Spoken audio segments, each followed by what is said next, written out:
Hey, what's up everybody? Mr. B here with Montezuma Martial Arts Academy out of Dolores, Colorado. So today we're going to be talking about two of my favorite kicks. Number one being the spinning back kick. For any of you that know me or have fought against me or have trained with me, you will know that the spinning back kick is hands down my favorite kick. It can land from anywhere, you can fire from anywhere. And then we're going to talk about the spinning hook kick, okay?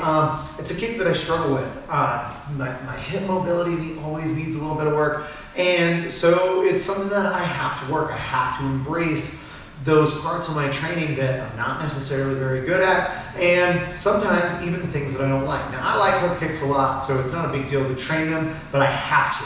All right, so let's talk about our spinning back kick. Now, when we're doing our spinning back kick, this is a kick that comes off of our back leg. Now, how I like to do this is I like to fingertip the front of the back right here, and then I like to take about a full stance back. Now from here, what I want to do, what a lot of people like to do when they do their spinning back kicks, is they like to chamber up high. So if you're looking at me from a left guard stance here, a lot of people like to do this chamber on their back kicks. I don't like that.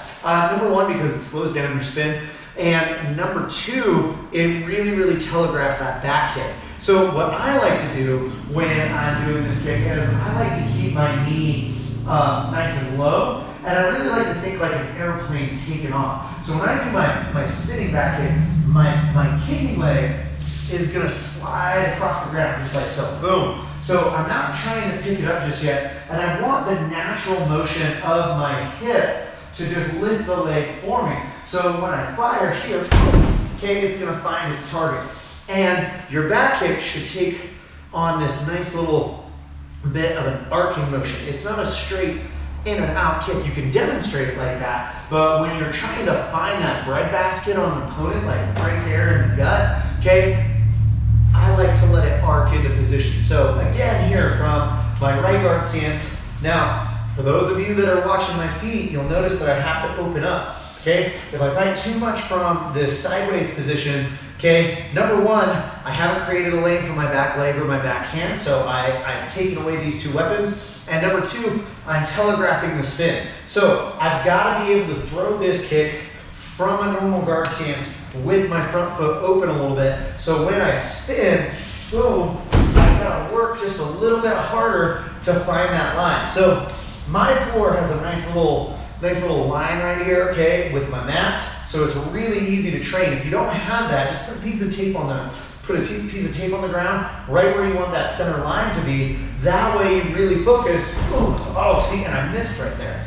All right, okay? And that's what makes it difficult. The fact that I have to open up, I have to fire from this more open position right here, to find that target, okay? And I'm just gonna throw this 100,000 times, not quite that many.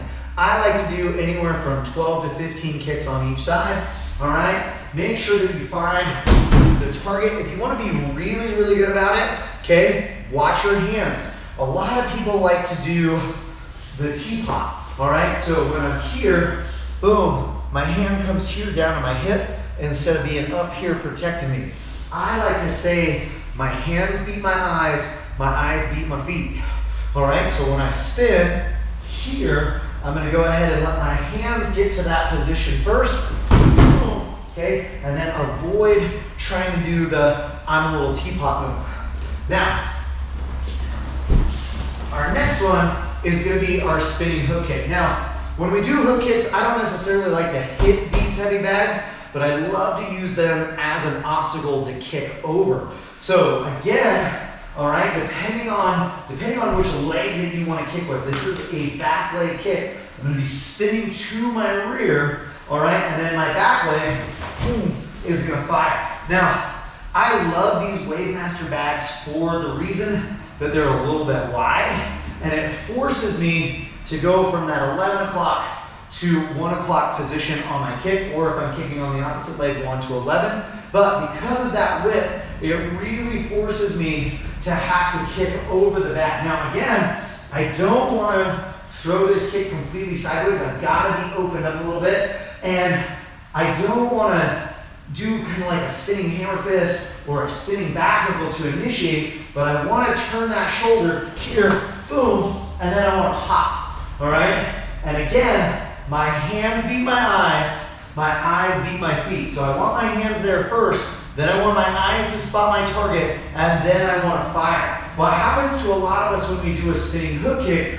is a lot of us are going to start to kick right here. So you're going to pick up your leg, and you're really going to try and do this big arcing motion. I don't want you to do that. I want you to let the kinetic energy of the spin to help you get your foot around and then up. So from the other side here on the left, okay, again, same thing. I'm going to spin, I'm going to load up, and then I'm going to fire. And again, I like to take my foot all the way across the target. All right, guys, that has been your spinning hook kick and your spinning back kick. Please like and subscribe this. If you have anybody that is gonna get some value out of this, please share with your friends. And until next time, guys, train hard, fight fast, score first. All side.